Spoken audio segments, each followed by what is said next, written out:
Hello everyone, welcome to another lecture of Macau Dingman, and today in this lecture we are discussing the cash flow of economics for engineers 6th semester EC.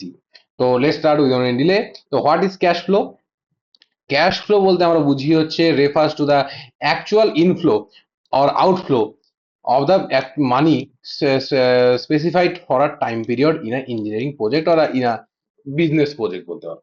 মানে inflow মানে কতটা একটা নির্দিষ্ট প্রজেক্টে আমার কতটা টাকা খরচা হয়েছে বা কতটা টাকা মানে আমি পেয়েছি রিসিভড, কত টাকা রিসিভ হয়েছে এবং কত টাকা পেমেন্ট বা ডিসবার্সমেন্ট হয়েছে, সেই টোটাল যে টাকাটা ফ্লো হয়েছে, ট্রানজাকশন হয়েছে টাকার, তাকে আমরা বলছি সিম্পল ক্যাশ ফ্লো। এবার ক্যাশ ফ্লো তাহলে কয় রকম হচ্ছে? ক্যাশ ফ্লো একটা হচ্ছে আমাদের ক্যাশ ফ্লো, আমাদের একটা ইনফ্লো হচ্ছে, একটা আউটফ্লো হচ্ছে, আর একটা হচ্ছে পুরো নেট ফ্লো হতে পারে, মানে inflow inflow inflow minus outflow, that will be hour net cash flow. এবার এই যে ক্যাশ ফ্লো যেটা আছে সেটা হচ্ছে রেভিনিউ, একটা ইনফ্লো যেটা আছে রেভিনিউ হতে পারে, যে কস্ট আমি বাঁচাইলাম সেটা হতে পারে। তারপর হচ্ছে আউটফ্লো মানে যেটা খরচা হয়ে গেল, যেটা ইনভেস্ট হয়ে গেল, যেটা ট্যাক্সে চলে গেল, সেগুলো সব খরচা। নেক্সট হলো cost flow diagram, cash flow diagram. Cash flow diagram হচ্ছে the graphical representation of all cash transaction in or out. যে ট্রানজাকশনের যে আমার ডায়াগ্রাম বানাবো তাকে আমরা ক্যাশ ফ্লো ডায়াগ্রাম বলবো। এবার ক্যাশ ফ্লো ডায়াগ্রামের কি কি আমাদের দেখতে হবে? ক্যাশ ফ্লো ডায়াগ্রামে সবসময় একটা হরিজন্টাল অ্যাক্সিস থাকবে, যেটা আমার টাইমকে রিপ্রেজেন্ট করবে, লাইক দেখতে পাচ্ছি এটা হলো হরিজন্টাল অ্যাক্সিস, যেটা একটা টাইমকে রিপ্রেজেন্ট করবে। অ্যান্ড আপওয়ার্ড অ্যারো যেটা থাকবে, আপওয়ার্ড অ্যারো আমার যেটা রেভিনিউ আছে, সেই রেভিনিউ বা তোমার ইনফ্লো যেটা আছে, ইনফ্লোকে রিপ্রেজেন্ট করবে। অ্যান্ড ডাউনওয়ার্ড এরো যেটা আছে বা সেটাকে নেগেটিভ ক্যাশ ফ্লো বা আউটফ্লোকে রিপ্রেজেন্ট করবে। এবং প্রত্যেকটা কি হয়, লেন্থ অফ দ্য অ্যারো আমাকে ম্যাগনিটিউড দেখাবে। যত বড় অ্যারো হবে তত বেশি টাকা এসেছে আর কি, ম্যাগনিটিউডটাকে দেখাবে। অ্যান্ড এই ক্ষেত্রে প্রেজেন্ট টাইম আমার জিরো দিয়ে রেসপেক্ট করা হবে, আর টাইম এন আমাকে এনথ টাইম পিরিয়ড দিয়ে ইউজ করবে। এবং প্রত্যেকটা আলাদা আলাদা পিরিয়ডে ভাগ থাকবে, যেহেতু জিরো থেকে 1 2 3 4 5 এরকম করে ভাগ আছে। ঠিক আছে। নেক্সট হচ্ছে আমাদের ক্যাশ ফ্লো বিভিন্ন রকম ক্যাটাগরিজ, কি কি ক্যাটাগরিতে ক্যাশ ফ্লো হয়। ফার্স্ট হচ্ছে আমাদের সিঙ্গেল অ্যামাউন্ট, দ্যাট ইজ হচ্ছে lump lump some of one point. একটা পয়েন্টে আমার কতটা খরচা হয়েছে টোটাল, সেটা সিঙ্গেল পয়েন্ট। যেমন হচ্ছে পার্চেস অফ ইকুইপমেন্ট, এক টাইমে ওয়ান টাইম যেগুলো আছে সেগুলো। দেন হলো ইউনিফর্ম সিরিজ বা অ্যানুইটি, সেটাকে কি হয়, ইকুয়াল অ্যামাউন্ট ইকুয়াল ইন্টারভালস, মানে ইকুয়াল ইন্টারভাল 1 বছর পর পর একটা নির্দিষ্ট অ্যামাউন্ট আমার কাছে কি হয়, টাকার ফ্লো হয়। ইনও হইতে পারে, আউটও হইতে পারে। যেমন ইএমআই আউটফ্লো হবে, বা একটা মেনটেন্যান্স কর যেটা হবে, সেগুলো সব আউটফ্লো হবে অ্যানুয়ালি, একটা মান্থলি বা অ্যানুয়ালি এরকম। তারপরে গ্রেডিয়েন্ট সিরিজ ক্যাটাগরি, সেই ক্ষেত্রে কি হবে, amount that is increase or decrease by a constant amount. প্রত্যেক বছর কিছু না অল্প অল্প অল্প করে টাকা বাড়তেছে, ইনক্রিজ করছে। যেমন ধরো রিপেয়ার কস্ট আমার বারবার বাড়ছে, জিনিসটা বারবার খারাপ হচ্ছে এবং রিপেয়ার কস্ট আমার প্রত্যেক বছর ডাবল হচ্ছে। ধরো 1 বছর রিপেয়ার করতে আমার 100 লাগলো, তারপরের বছর আমার রিপেয়ার করতে 200 লাগলো, তো কন্টিনিউসলি এটা কি হচ্ছে, বাড়ছে আমার। দেন হচ্ছে জিওমেট্রিক্যালি গ্রেডিয়েন্ট। জিওমেট্রিক্যালি গ্রেডিয়েন্ট মানে এই যে যেটা বাড়ছে, এই বাড়ার অ্যামাউন্টটা একটা কনস্ট্যান্ট পার্সেন্টেজে বাড়ছে। একটা ইনফ্লেশন টাইপ বাড়তে হবে, ইনফ্লেশন টাইপ যেটা আছে সেটা কনস্ট্যান্ট পার্সেন্টেজে বাড়ছে, তাকে বলছি আমরা জিওমেট্রিক গ্রেডিয়েন্ট। দেন আরেকটা হতে পারে, সেটা হচ্ছে ইররেগুলার বা মিক্সড যে টাকার ফ্লো। এই ক্ষেত্রে কি হয়, ইনইকুয়াল অ্যামাউন্ট বা কিভাবে বাড়ছে, র্যান্ডমলি বাড়ছে, এই ক্ষেত্রে কোনো আমরা বার করতে পারছি না। এই হলো ক্যাশ ফ্লো বিভিন্ন রকম ক্যাটাগরিজ। দেন হচ্ছে cash flow computation, cash flow আমরা কিভাবে কম্পিউট করি বা কিভাবে ক্যালকুলেশন করি। তো ফিউচার ভ্যালু যেটা হলো আমার কম্পাউন্ডিং বলা হয়। ফিউচার ভ্যালু প্রেডিক্ট করার জন্য আমাদের সিম্পলি আমাদের এই ফর্মুলা আমাদের অ্যাপ্লাই করতে হবে, that is F future value যেটা আছে F equal to present value যেটা আছে P P into 1 + i⁴ I হচ্ছে আমাদের ইন্টারেস্ট রেট, আর এন হচ্ছে আমার টাইম পিরিয়ড। সিম্পলি যেটা টাইম পিরিয়ড আছে সেটা হচ্ছে আমাদের এন।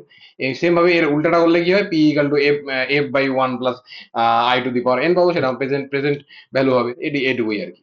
নেক্সট হচ্ছে টাইম ভ্যালু অফ মানি, মানির টাইম ভ্যালু অফ মানি বলতে বোঝা যাচ্ছে money is the concept of a rupee, like concept like our rupee available today is worth more than rupee available in future. মানে আজকে 100 টাকার যা value আছে, ফিউচারে ওই 100 টাকার ভ্যালু 100 টাকার সমান নাও হইতে পারে, আজকের মধ্যে নাও হইতে পারে, মানে বেশি হইতে মানে কম হবে। তো এই money now is equal to sorry, greater than money later, মানে এখন যে টাকার ভ্যালু, সে টাকার ভ্যালুটা ভবিষ্যতে কমে যাবে, ভবিষ্যতে সে এখন তার টাকার ভ্যালুটা ভবিষ্যতে টাকার ভ্যালুর থেকে বেশি আছে। এটাই হলো concept, the time value of money. মানির ভ্যালু কন্টিনিউয়াসলি কমতে থাকে, টাকার ভ্যালু। তো এই মানির এই টাইম ভ্যালুটা কেন থাকে? টাইম ভ্যালুটা থাকে because of our invest opportunity. আমার প্রেজেন্টে আমার ইনভেস্ট করলে আমার রিটার্নটা বেশি আসবে, ভবিষ্যতে রিটার্ন নাও আসতে পারে, সেই সব কনসেপ্টের জন্য। ইনফ্লেশনের জন্য আমার পার্চেসিং পাওয়ার দিন দিন কমে যাচ্ছে, ইনফ্লেশনের জন্য হইতে পারে। তারপরে রিস্ক অ্যান্ড আনসার্টেনের জন্য হইতে পারে, যে ফিউচারে ক্যাশ ফ্লো আনসার্টেন, ফিউচারে আমার কত টাকা ক্যাশ ফ্লো হবে না হবে সেটা আনসার্টেন। তারপর হচ্ছে প্রেফারেন্স এন্ড প্রেজেন্ট কনজাম্পশন। মানুষ ভাবে ফিউচারে কি হবে না হয়, বাঁচি না বাঁচি, বাঁচি না মরি, এখন যা টাকা আছে এখন খরচা করে ফেলি। তার জন্য কি হয়, তার জন্য এই টাকা যেহেতু খরচা হয়ে যাচ্ছে, খরচা হয়ে গেলে টাকার ভ্যালুটা কমে যায়, এরকম বিষয়। এবার এখানে আমাদের সেই বাচ্চাকালের কনসেপ্ট আগে পড়তে হবে, একটা খুব ইম্পর্টেন্ট কনসেপ্ট, সিম্পল ইন্টারেস্ট আর কম্পাউন্ড ইন্টারেস্ট। সিম্পল ইন্টারেস্ট আমরা সবাই জানি, সিম্পল হারে আমার ইন্টারেস্ট লাগছে, সেক্ষেত্রে সিম্পলি আমার principal multiply with annual interest into হচ্ছে কত বলে অ্যানুয়ালি ইয়ার কত আছে। সিম্পল ইন্টারেস্ট আমরা সবাই জানি। কম্পাউন্ড ইন্টারেস্ট আমরা সবাই জানি।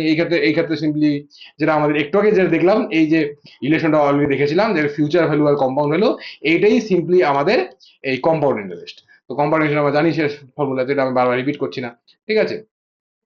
তো এবার কম্পাউন্ড ইন্টারেস্টের মধ্যে যে এই যে ফ্যাক্টরটা আছে 1 + i⁴n, এই ফ্যাক্টরটাকে বলা হয় single payment compound amount factor. তো এটা মনে রাখবে, এটা পরীক্ষা সময় আসে, যে সিঙ্গেল পেমেন্ট কম্পাউন্ড ফ্যাক্টর বলতে আমরা কি বুঝি। সেটা সিম্পলি এই যে ফ্যাক্টর যেটা আছে আমার কম্পাউন্ড ইন্টারেস্টে, ওয়ান প্লাস আই 1 + i⁴n, যেখানে আই হচ্ছে আমাদের ইন্টারেস্ট আর এন হলো পিরিয়ড, সেটা হচ্ছে মানে পার এডে।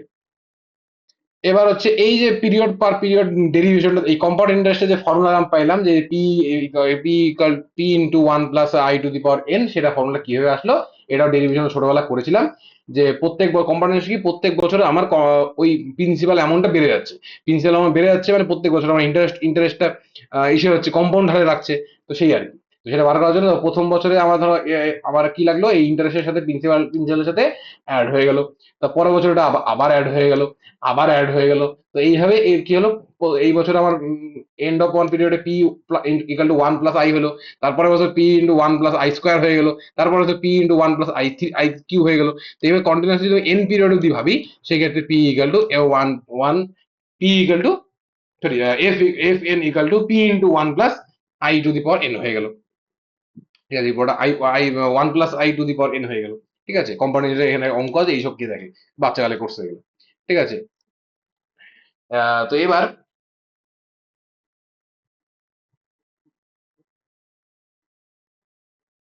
নেক্সট হচ্ছে আমাদের, এখানে আমাদের ক্যাশ ফ্লোর ফ্যাক্টরস কি কি আছে, যেটা আমার ক্যাশ ফ্লোকে এফেক্ট করছে, ইন্টারেস্ট ফ্যাক্টরস, সেগুলো নিয়ে আমরা এখানে আলোচনা করছি। কি কি, যেমন যেমন হচ্ছে সর্বপ্রথমে সিঙ্গেল পেমেন্ট কম্পাউন্ড আর সিঙ্গেল পেমেন্ট ওর্থ।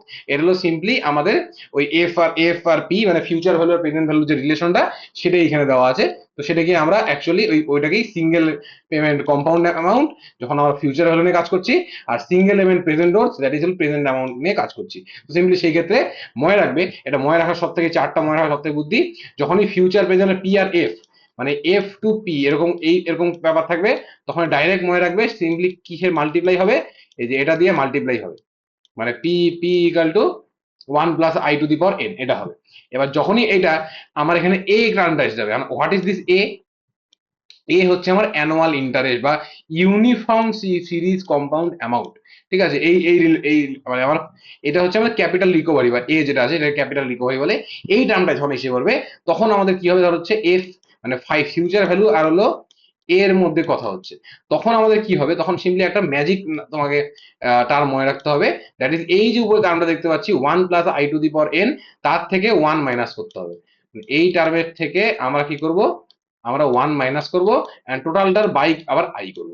তাহলে এটা হচ্ছে আমাদের ম্যাজিক নাম্বার, মনে রাখবে। এটা হচ্ছে যখন আমরা এফ থেকে এ করছি তখন। ঠিক আছে, এই যে এফ থেকে এ করছি, মানে এফ ইকাল টু দিস হচ্ছে, আর এটাও এফ ইকাল টু দিস হচ্ছে। এখন ভাবো, এই এফ আর এফ, এই এ আর পির মধ্যে কোনো একটা রিলেশন থাকতে পারে। তো এফ আর পি এর মধ্যে যে রিলেশন যদি এটা আমি বার করতে চাই, কারণ এফ ইকাল টু এটা, F equal to a term এটা লিখছি, আবার F equal to P term এটা লিখছি, তো এটা ইকাল টু এটা হবে, রাইট? তো এই দুটো ইকুয়াল হবে, তো এই দুটো যদি ইকুয়াল হয় তাহলে পি ইকাল টু কি হবে, এই টার্মটা ইকুয়াল মানে হচ্ছে এটা সিম্পলি নিচে চলে যাবে, তাহলে সিম্পলি আমরা এটাকে এখানে ইকুয়াল করে দিলে আমাদের এই টার্মটা চলে আসবে। কারণ এই যে P P one plus I to the power N equal to A A into one plus I to the power N minus one by A I হবে। আর এই কারণে এই দুটোই তো এফ, তাহলে পি ইকুয়াল টু কত হবে, এই টার্মটা তাহলে এটা নিচে আসবে, তাহলে কি আসবে one plus I to the power N minus one by I into one plus I to the power N. তো এইভাবে টার্মটা আসবে, এন্ড যখন এই জিনিসটা উল্টে যাবে, মানে আমি এখানে P by A, F by A আর এফ বাই পি কথা বললাম, যখন এটা পি বাই এফ বা এ বাই পি বাই হচ্ছে এ বাই এফ হবে, তখনই এটা কিন্তু এই ফর্মুলাটা জাস্ট উল্টে যাবে, ঠিক আছে? এখন এখানে একটা ইম্পর্টেন্ট জিনিস আছে যে এইটাকে এইভাবে অনেক সময় অনেকে রিপ্রেজেন্ট করে যে F by P comma I comma N. তো এরকম যখন তুমি দেখতে পারবে তখন সিম্পলি এত এই জিনিসটা দেখার দরকার নাই, তুই দেখবি এইটা F by P, F by P মানে এফ আমাকে ফাইন্ড করতে হবে, কার রেসপেক্টে ফাইন্ড করতে হবে, পির রেসপেক্টে ফাইন্ড করতে হবে, তখন আমরা এই ফর্মুলা অ্যাপ্লাই করবো। সেম ভাবে এটা এফ বাই পি, এটা পি বাই এফ, এটা এফ বাই এ, এটা এ বাই পি, এটা পি বাই এ, এটা এ বাই এফ। তো এইভাবে কিন্তু এটা হয় ডিসকাউ কম্পাউন্ডিং এর ক্ষেত্রে এরকম করে আসে। এবার derivation of uniform series present worth, uniform series present worth বা এই যে ফর্মুলাটা মানে আসছে ইউনিফর্ম সিরিজ প্রেজেন্ট ওর সেটা, ঠিক আছে? মানে পি বাই এর ফর্মুলা, পি বাই এর মানে কোনটা, এটা ইউনিফর্ম সিরিজ প্রেজেন্ট হয়, এটা ডেরিভেশন কিভাবে আসলো সেটা, এই ডেরিভেশন দেখবে খুবই ইজি ডেরিভেশন, তোমার দেখবে এটা আমি বললাম না কিছু। নেক্সট হলো ডেপ্থ রিপেমেন্ট। তো ডেপ্থ রিপেমেন্ট বলতে আমরা কি বুঝি, ডেপ্থ রিপেমেন্ট বলতে বুঝি আমরা, বা অ্যামোর্টাইজেশনও বলা হয় এটাকে, মানে আমার যে পরিমাণে লোন নিয়েছিলাম বা ডেপ্থ ছিল সেই ডেপ্থটাকে আমি পে অফ করে দিচ্ছি, মানে ফেরত দিয়ে দিচ্ছি একটা রেগুলার, থ্রু দ্য রেগুলার অথবা শিডিউল পেমেন্ট, মানে আস্তে আস্তে, এটা সিম্পলি বলতে পারো ইএমআই এর কনসেপ্ট, সিম্পলি ইএমআই এর কনসেপ্ট, ঠিক আছে? তো এটাকেই অ্যাকচুয়ালি এই যে ইউনিফর্ম পেমেন্ট বলা হয়, বা যেটাকে বলছি ইকুয়েটেড মান্থলি ইনস্টলমেন্ট বা ইএমআই। তো এখানে একটা খুবই ইম্পর্টেন্ট জিনিস ইএমআই ক্যালকুলেশনের ফর্মুলা, যেটা তোমাদের মনে রাখতে হবে। ইএমআই ক্যালকুলেশনের ফর্মুলা সিম্পলি কোনটা ফর্মুলা বলো তো, এটা সিম্পলি এই দেখো ফর্মুলাটা দেখো, ফর্মুলা দেখলেই বুঝতে পারবে এটা কোন formula. This formula is basically our uniform series present now, sorry uniform series present worth, এই দিস, এই ফর্মুলা পি বাই এ, ঠিক আছে? এই যে এখানে এই ফর্মুলাটাই অ্যাপ্লাই হবে, A equal to P into এত, পি ইন্টু এত, এই ফর্মুলা এখানে অ্যাপ্লাই হয়ে যাবে, আর কিছু না। আর এটাকে আমি এই পুরো পার্টটাকে আমি কি বলতে পারি, এই পুরো পার্টটাকে আমি এটা বলতে পারি এ বাই পি আই এন, ঠিক আছে? তো এটা হলো মেইন কথা। নেক্সট হচ্ছে ফর ইচ পিরিয়ড কি হবে, ইন্টারেস্ট ইকাল টু হচ্ছে I, interest portion equal to I into outstanding balance of start period. তারপর প্রিন্সিপাল পোর্শন কি হবে, আমার এ থেকে আমি আমার ইন্টারেস্ট পোর্শন বাদ দিব, দেন হচ্ছে আমার আউটস্ট্যান্ডিং ব্যালেন্স কি হবে, আউটস্ট্যান্ডিং ব্যালেন্স হচ্ছে আউটস্ট্যান্ডিং ব্যালেন্স টি মাইনাস ওয়ান থেকে আর প্রিন্সিপাল পোর্শন বাদ দিব। তো এটা একটা আমার হচ্ছে ফর ইচ পিরিয়ড এটা হবে। এখন একটা ইম্পর্টেন্ট জিনিস তোমাদের এখানে দেখাচ্ছি, দ্যাট ইজ একটা important question, EMI calculation question. তো কোশ্চেনটা কি বলেছে, কোশ্চেনে বলেছে যে আমার টোটাল লোন নিয়েছিলাম আমি কত, আমি এক লাখ লোন নিয়েছিলাম, সরি 1 মিলিয়ন এখানে বলা আছে, ঠিক আছে? সরি 1 মিলিয়ন মানে এক লাখই ধরলো আর কি, সরি এখানে 1 লাখ, 10 মিলিয়ন, 10 লাখ মানে 1 মিলিয়ন নয়, তো এখানে 1 লাখ আছে, 1 লাখ টাকা আমি লোন নিয়েছিলাম, এবং কি পার্সেন্টেজ লোন নিয়েছিলাম, 10% আমি হারে লোন ইন্টারেস্ট দেওয়া আছে। কতবারে আমি টাকাটা দিব ইএমআই এ, 4বারে আমি অ্যানুয়ালি ইনস্টলমেন্ট দিব, তাহলে প্রত্যেক অ্যানুয়ালে আমার কত টাকা করে দিতে হবে, কত টাকা ইএমআই দিতে হবে, সেটা বার করতে হবে। তা কত টাকা ইএমআই দিতে হবে এবং কত টাকা ইএমআই দিতে হবে, আর আমাদের ব্যালেন্স শিটও বানাতে হবে, যে কোন বছরে কত টাকা যাচ্ছে, কত টাকা ইন্টারেস্টে যাচ্ছে, কত টাকা প্রিন্সিপালে যাচ্ছে, সেটা আমাদের ক্লোজিং ব্যালেন্স কত হচ্ছে প্রত্যেক বছরে, সেটা কিন্তু আমার একটা ব্যালেন্স শিট বানাতে হবে। এটাকে কি বলে, এটাকে বলি আমার ব্যালেন্স শিট, ঠিক আছে? তো সর্বপ্রথমে আমাদের এই ইএমআইটা বার করতে হবে। ইএমআই এর ফর্মুলাকে সিম্পলি এই যে P into I into one plus I into the power N by one plus I to the power N minus one. তাহলে পি ইকাল টু কত, পি ইকাল টু হচ্ছে 1 লাখ, আই ইকাল টু কত, I হচ্ছে 10% মানে 0.1, দেন হচ্ছে আমার one plus I মানে হচ্ছে 1.1 two the power N, N কত আমাদের 4 মানে 1.1 টু দি পাওয়ার 4, বাই হচ্ছে 1.1 টু দি পাওয়ার 4 মাইনাস 1। তাহলে সিম্পলি আমার কাছে পাচ্ছি এখানে 1 টু দি পাওয়ার 4 মাইনাস 1, 0.4641, আর ওটা 1.4641 আর 0.1, এর পাচ্ছি আমরা। আলটিমেটলি আমাদের আসবে 31,547। তাহলে এটা হবে প্রত্যেক বছর আমার যে টাকাটা ইএমআই দিতে হবে, প্রত্যেক বছর আমাকে 31,500 সাতচল্লিশ দিতে হবে। এখন আমার কি হয়তো ব্যালেন্স শিট বানাতে হবে। তাহলে ভাবো, সবার আমায় কত পার্সেন্ট, 10% করে অ্যানুয়ালি আমরা দিচ্ছি।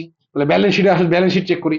ব্যালেন্স শিটে আমাদের প্রত্যেক বছরে 31,000 তো দিবই, সেটা আমার মিলাইতে হবে। তাহলে এবার সর্বপ্রথমে আমার সুদ দিব 10% করে, আর বাকি যে টাকা দিচ্ছি সেটা প্রিন্সিপাল অ্যামাউন্ট থেকে যাবে, তাই তো? প্রত্যেক বছর 10% সুদ দিব, আর যা টাকা দিচ্ছি 31,000-এর মধ্যে, সেই পুরো টাকাটাই কি হবে, আমার প্রিন্সিপাল অ্যামাউন্টটা ফেরত দিচ্ছি আমি। তাহলে সর্বপ্রথমে আমার কত ব্যালেন্স আমার দরকার, টোটাল টোটাল আমার কত টাকা দিতে হবে, 1 লাখ টাকা দিতে হবে। তাহলে 1 লাখ টাকা 10% সুদ কত হবে, 10,000 টাকা। তাহলে 10,000 টাকা আমি প্রথমে সুদ দিব, 10,000 টাকা সুদ দিব, আর ইনস্টলমেন্ট আমি কত টাকা দিতে হবে আমাকে, 31 করে। তাহলে আমি আর কত টাকা এক্সট্রা দিব, সেটা দিব হচ্ছে আমি 21,547। তাহলে 21,547 আমার কি হবে, এই 1 লাখ থেকে বাদ যাবে, যেটা হবে আমার ক্লোজিং ব্যালেন্স, মানে এত টাকা এখনো বাকি থাকলো, এত টাকা আমাকে এখন দিতে হবে। এখন কি হবে, এই যে ক্লোজিং ব্যালেন্স আছে, এর উপরে তো এখন পরের বছর 10% লাগবে। আমার কিন্তু 1 লাখের উপরে 10% লাগবে না, আমার যেটা ক্লোজিং ব্যালেন্স আছে তার উপরে 10% লাগবে। দ্যাট মিনস এখন আমাকে ইন্টারেস্ট দিতে হবে হচ্ছে 7,845 টাকা, এবং তার সাথে প্রিন্সিপাল অ্যামাউন্ট কত পে করবো, কারণ মিল তো আমাকে 31,547 করতে হবে প্রত্যেক বছর। তাহলে এখন আমি প্রিন্সিপাল অ্যামাউন্টে যেটা আছে সেটা এখন 23,702 পেমেন্ট করবো। তাহলে 23,702 আবার করতে বাদ যাবে, এই 78,400 মধ্যে বাদ যাবে। তাহলে এখন ক্লোজিং অ্যামাউন্ট এত, সেম ভাবে ক্লোজিং অ্যামাউন্ট এত। আলটিমেটলি এখন লাস্ট স্টেপে গিয়ে আমরা দেখবো ক্লোজিং অ্যামাউন্ট যেটা আছে সেটা এখন জিরো হয়ে যাবে। তো যখনই ক্লোজিং অ্যামাউন্ট জিরো হয়ে গেল, মানে এখানেই আমার ইএমআই কমপ্লিট। এন্ড আমি টোটাল পেমেন্ট কত করলাম, আমার ইন্টারেস্ট যত পেমেন্ট করলাম 26,188, এন্ড আর এখানে হলো 1 লাখ। তাহলে আমি 1,26,188 পেমেন্ট করলাম। ঠিক আছে, তো এইভাবে কিন্তু আমাকে ব্যালেন্স শিট বানাতে হয় পরীক্ষায়। এটা কিন্তু ইম্পর্টেন্ট একটা ইএমআই এর কোশ্চেন। নেক্সট একটা ইম্পর্টেন্ট টপিক আমাদের চলে আসছে, দ্যাট ইজ হচ্ছে our nominal and effective interest. Nominal interest বলতে কি বুঝি, নমিনাল ইন্টারেস্ট বা এটাকে মার্কেট ইন্টারেস্টও বলা হয়। এটা simply the annual interest rate, stated stated annual rate without the accounting or for the effect of compounding with the year. It is also called the annual percentage rate বা APR. এটা simply কি হবে, এই nominal rate হচ্ছে আমার যে main যে interest পার period যেটা আছে, তার সাথে আমি কতগুলো পিরিয়ডে আমার টাকা নিচ্ছি সেটা অ্যাড হবে। তাহলে যখন 2% পার মান্থ যদি আমার নমিনাল হয়, দ্যাট মিনস আমার 24% পার ইয়ার নমিনাল হবে, তাই তো? এটাকে বলি আমার সিম্পলি নমিনাল ইন্টারেস্ট রেট। ঠিক আছে, নেক্সট হলো এফেক্টিভ ইন্টারেস্ট রেট। কি বলে এফেক্টিভ ইন্টারেস্ট রেট, বলে হচ্ছে এটা হচ্ছে এক equal annual interest rate and the account for compounding within the year. মানে এই ক্ষেত্রে এফেক্টিভ ইন্টারেস্ট যেটা হবে, it represent to return or investment, যেটা টু রিটার্ন হবে বা টু, সেটাকে দেখা হবে এখানে। এই ক্ষেত্রে কি হচ্ছে, ফর্মুলাটা হবে আই ইকুয়াল টু 1+r/m⁴ এটা হচ্ছে এখন এফেক্টিভ ইন্টারেস্ট। এই ক্ষেত্রে আর যেটা আছে এটা নমিনাল ইন্টারেস্ট, আর এম যেটা আছে সেটা নাম্বার অফ কম্পাউন্ডিং পিরিয়ডস, কতগুলো কম্পাউন্ডিং পিরিয়ড আছে। এন্ড এইটা হচ্ছে আমাদের এফেক্টিভ অ্যানুয়াল ইন্টারেস্ট, আমরা সবাই জানি। তো এবার কন্টিনিউয়াস কম্পাউন্ডিং যদি হয়, সেই ক্ষেত্রে কি হবে, কন্টিনিউয়াস কম্পাউন্ডিং ক্ষেত্রে এই যে এম যেটা আছে, পিরিয়ড নাম্বার অফ পিরিয়ডটা সেম হবে, ইকুয়াল হবে। তো সেই ক্ষেত্রে আমার হচ্ছে I equal two E two the power r - 1 হবে। এটা আমাকে মাথায় রাখতে হবে। নেক্সট হচ্ছে আমাদের derivation of this effective interest. এটা কোথেকে আসলো এই ফর্মুলাটা, এই যে ফর্মুলাটা আমরা এখানে সেট করলাম, এটা কোথেকে আসলো। ধরো আমার নমিনাল রেট যেমন জানি আর আর এম, তারপরে হচ্ছে কম্পাউন্ডিং ফ্রিকোয়েন্সি ধরো এম আছে, এম পার ইয়ার আমরা দিচ্ছি আমার কম্পাউন্ডিং রেট হিসেবে। তাহলে আমার কম্পাউন্ডিং রেট, তাহলে আমার রেট পার পিরিয়ড কত হচ্ছে, প্রত্যেক পিরিয়ডে আমার কত রেট দিতে হচ্ছে, রেট পার ইয়ার হচ্ছে আর, আর কম্পাউন্ডিং ফ্রিকোয়েন্সি হচ্ছে এম টাইমস পার ইয়ার, তাহলে আমার হচ্ছে আর বাই এম হচ্ছে। তাহলে আর বাই এম হচ্ছে আমার রেট পার কম্পাউন্ডিং পিরিয়ড। এখন তাহলে $1 যদি আমি invest for 1 year to grow to, তাহলে $1 যদি আমি ইনভেস্ট করি, সেটা গ্রো হবে 1 বছরে কতটা, সেটা 1 বছরে গ্রো হবে 1 × 1 + r/m⁴ এটা যদি ওরা 1 বছরে গ্রো হয়, তাহলে এফেক্টিভ অ্যানুয়াল ইন্টারেস্ট কত হবে, এই 1 বছরে যেটা গ্রো হবে তার থেকে -1 করতে হবে। তাহলে সিম্পলি এটা হবে 1 + r/m⁴ এইটাই হলো আমার সিম্পলি এফেক্টিভ ইন্টারেস্ট। কারণ আমার ইনভেস্টমেন্ট কত ছিল, ইনভেস্টমেন্ট 1 থেকে আমার যতটা গ্রো করলো, সেই গ্রো থেকে আমি ওই ইনভেস্টমেন্টটা যদি বাদ দেই, তাহলে আমাদের কি হবে, আমরা আমাদের রিটার্নটা পাবো। তো এইটি হলো সিম্পলি আমাদের রিটার্ন বা এফেক্টিভ রিটার্ন বা আমাদের এফেক্টিভ ইন্টারেস্ট। তাই এখানে একটা এক্সাম্পল দেখতে পাচ্ছি নমিনাল এন্ড এফেক্টিভ রিটেল, যে বলছে আমাদের একটা ব্যাংক আমাদের অফার করে কি 12% nominal interest, compound and quarterly. তাহলে এটা এফেক্টিভ কত হবে? নমিনাল আমাদের যদি 12% হয়, তাহলে এফেক্টিভ যেটা রেট হবে সেটা হবে হচ্ছে 1 plus nominal by 4 to the power 4। কারণ কি হয়, কোয়ার্টারলি নিচ্ছে সিম্পলি 4 নিচ্ছে, মানে এম ইকাল টু 4 পাচ্ছি আমরা, মানে বছরে চারবার নিচ্ছে আর কি।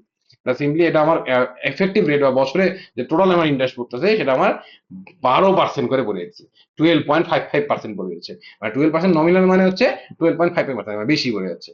ঠিক আছে, এখানে দেখতে পাচ্ছ এই সেম হিসাবটা যদি আমার আরো বড় বাড়াই, এটাই যদি অ্যানুয়ালি নিত, তাহলে অ্যানুয়ালি নিলে 12% থাকতো। তাহলে যদি এটা সেমি কোয়ার্টার মানে বছরে 2বার নেয়, তাহলে হচ্ছে কি সেমি অ্যানুয়ালি এটা হচ্ছে 12.36 হয়ে যাবে। কোয়ার্টারলি ক্যালিবারে এটা এফেক্টিভ রেট 12.5, এটা ক্যালকুলেট করলাম আমি। মান্থলি হলে এটা 12বার নিয়ে বছরে, এম ইকাল 12 হয়ে যাবে। সে 12.68% আমাকে এফেক্টিভ ইন্টারেস্ট দিতে হবে। তুমি যদি ডেইলি করো, তাহলে সেক্ষেত্রে 12.75 ইন্টারেস্ট হয়ে যাবে। আর কন্টিনিউয়াসলি আর ডেইলি আর কন্টিনিউর মধ্যে দুটোই একই রকম, খুব বড় একটা অ্যামাউন্ট, ওটাও মোটামুটি ধরা হয় 12.75% হয়ে যাবে। ঠিক আছে, তো এই ছিল আমাদের চ্যাপ্টার নাম্বার 3। এবং নেক্সট চ্যাপ্টারে আমরা শুরু করবো আমাদের cash flow and return analysis. এটা হচ্ছে নেক্সট চ্যাপ্টার। পরের ভিডিওতে আমরা এটা শুরু করতে যাচ্ছি। তো আজকের মতো এই পর্যন্ত, দেখা হচ্ছে নেক্সট ভিডিওতে। Good bye.